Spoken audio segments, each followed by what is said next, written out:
En el siguiente trabajo abordaremos el desarrollo sociocultural fundamentado por Vygotsky.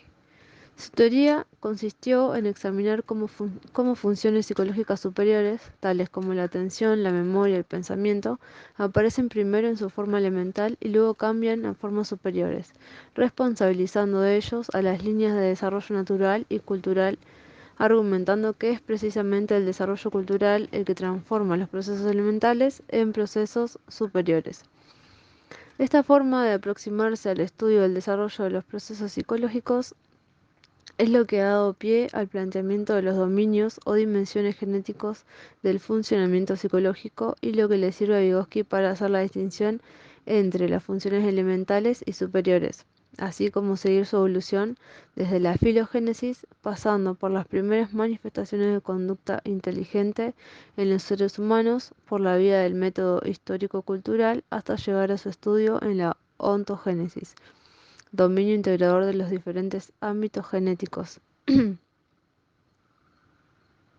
el estudio genético de los procesos psicológicos, Vygotsky distinguió cuatro dominios: filogenético, histórico-cultural, ontogenético y microgenético. El dominio filogenético se encuentra en el estudio de la forma en que surge una determinada función psicológica en la especie humana.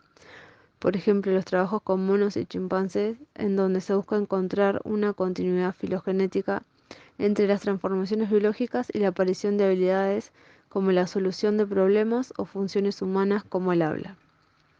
El dominio histórico-cultural se refiere al estudio del hombre a partir del uso de signos que se han ido desarrollando históricamente y se emplean en contextos culturales, mientras que en la filogenia el papel principal es la explicación y lo juegan las fuerzas biológicas. En el dominio histórico-cultural lo juegan la aparición de las herramientas psicológicas como los signos.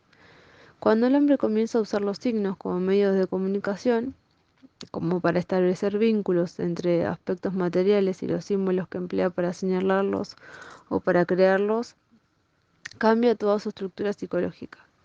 El hecho de establecer vínculos entre los símbolos de origen material y el pensamiento marcó un paso decisivo en la evolución del Homo sapiens. La posibilidad de crear contextos inter e intralingüísticos los llevó a otros niveles de desarrollo de las funciones psicológicas.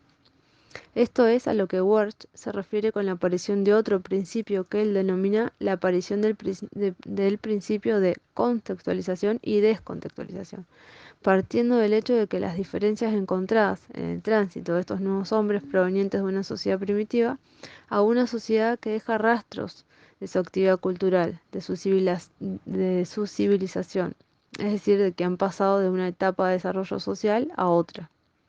Además, estas formas avanzadas requieren un mayor dominio consciente y voluntario de los procesos psicológicos. Estos implican un uso crecientemente descontextualizado de los instrumentos semióticos como ya nombramos los signos. Cabe destacar que el principio de descontextualización de los instrumentos de mediación se expresa en la ontogénesis. La descontextualización de los instrumentos de mediación es el proceso mediante el significado de los signos y se convierte cada vez menos dependiente del contexto del espacio temporal en el que son utilizados. Es por eso que la escritura obliga a cierta toma de conciencia desde sus diferencias con respecto al habla. Los conceptos científicos proponen, por ejemplo, una revisión de las conceptualizaciones cotidianas y tienen una mayor demanda de trabajo intelectual porque requieren ajustarse a ciertos regímenes de significados sistemáticos, a formas de argumentación y procedimientos de tratamientos de información con reglas muchas veces precisas. Volviendo al plano de la ontogénesis, esta se relaciona con los estudios que tratan sobre la evolución de los procesos de un individuo en particular y la fuerza del desarrollo que lo afectan, en el sentido de la línea natural y cultural. Y el último de estos dominios es el microgenético, el cual se refiere al proceso de formación de una función psicológica en un contexto espacio-temporal concreto y limitado. Hablar de un origen social de los procesos psicológicos implica que todos esos procesos se formen y atraviesen una fase social que proviene de la actividad que establece el sujeto con los objetos y en contacto con otros individuos. Esto es lo que llevó a Vygotsky a plantear su ley genética de desarrollo cultural, la cual señala que en el desarrollo cultural del niño toda función aparece dos veces, primero en el ámbito social y luego en el ámbito individual. Primero entre personas sería algo interpsicológico y después en el interior del propio niño intrapsicológico. Esto puede aplicarse igualmente a la atención voluntaria, a la memoria lógica y a la formación de conceptos. Todas las funciones superiores se originan como relaciones entre seres humanos. Este proceso, denominado internalización o interiorización, se concibe como una reconstrucción, una operación interpsicológica en una operación intrapsicológica. Sin embargo, estas operaciones no deben entenderse como una simple copia de los procesos sociales que se establecen. La misma internalización implica transformaciones y cambios en la estructura y en las funciones que se internalizan. Dicho proceso no es automático, implica una serie de transformaciones graduales a lo largo del tiempo. Vygotsky, al hablar de la transformación de las funciones mentales superiores, afirmaba que este era un proceso que derivaba de la interiorización de una clase muy particular de instrumentos, es decir, los signos, que equiparaba con la adquisición de herramientas. Así, de la misma forma que las herramientas permitieron que el hombre transformara el ambiente físico, los signos han permitido que el hombre se relacione de una manera muy distinta con su entorno social. Los signos se adquieren a través de un complejo proceso histórico, social y cultural, en la interacción entre adulto y niños, entre una generación de adultos mayores y jóvenes, o entre iguales con mayor y menor desarrollo, llegando a convertirse en los instrumentos del pensamiento, de la comunicación. Por esa misma razón los encontramos en el espacio social que se genera en la interacción. Primero dan un plano, primero en un plano intrapersonal y luego en un plano, perdón, primero en un plano interpersonal y luego en un plano intrapersonal. En cuanto al pensamiento y el lenguaje comienza a ser social tanto por las adquisiciones de su constitución como su función social inicial. Progresivamente diferenciaba en un lenguaje para los demás y un lenguaje para sí mismo, es decir, egocéntrico, del cual surgirá posteriormente el lenguaje interno. El lenguaje egocéntrico es la forma de transición entre lo externo y lo interno. Por otra parte, Vygotsky postula que a través del juego los infantes logran formas de desarrollos específicas en el plano cognitivo, generando formas de motivación, incrementa la posibilidad de trabajo consciente.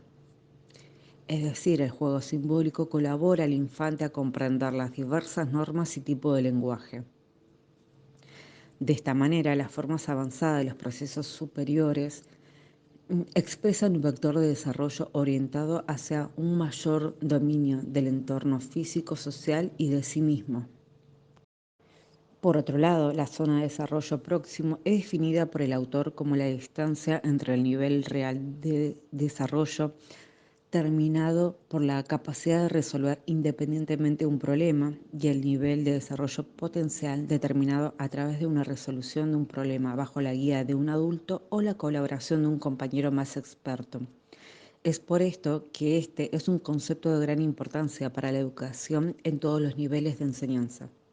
Vygotsky enuncia la zona de desarrollo próximo como una ley genética del desarrollo, la cual se encuentra varias ideas cruciales sobre el aprendizaje y el desarrollo cultural de los sujetos. Por ejemplo, el aprendizaje y el desarrollo guardan una relación de inherencia. El aprendizaje organizado se convierte en desarrollo mental y pone en marcha una serie de procesos evolutivos que no podrían darse al margen del aprendizaje. De este modo, el aprendizaje es un aspecto universal y necesario del proceso del desarrollo culturalmente organizado y específicamente humano de las funciones psicológicas. Por otro lado, no todo aprendizaje es desarrollo. El aprendizaje de habilidades simples o técnicas no posee la misma incidencia sobre el desarrollo que el aprendizaje, por ejemplo, la escritura. Por último, el tipo de enseñanza o aprendizaje que aparece, perdón, que parece capaz de generar zona de desarrollo próximo es la que se sitúa en los niveles más altos de desarrollo, el nivel potencial de los sujetos. El autor expone que además de la enseñanza puede señalarse al juego y al trabajo como actividades que generan zona de desarrollo próximo. En el caso del juego, a juicio de Vygotsky, todo juego de simulación implica una sujeción a las reglas que regulan los papeles y situaciones que representan.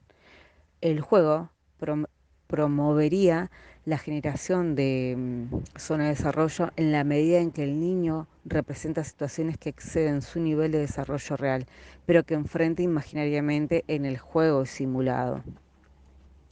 Con esto podemos decir que la zona de desarrollo es observable durante el planteamiento de propuestas lúdicas a los infantes o alumnos.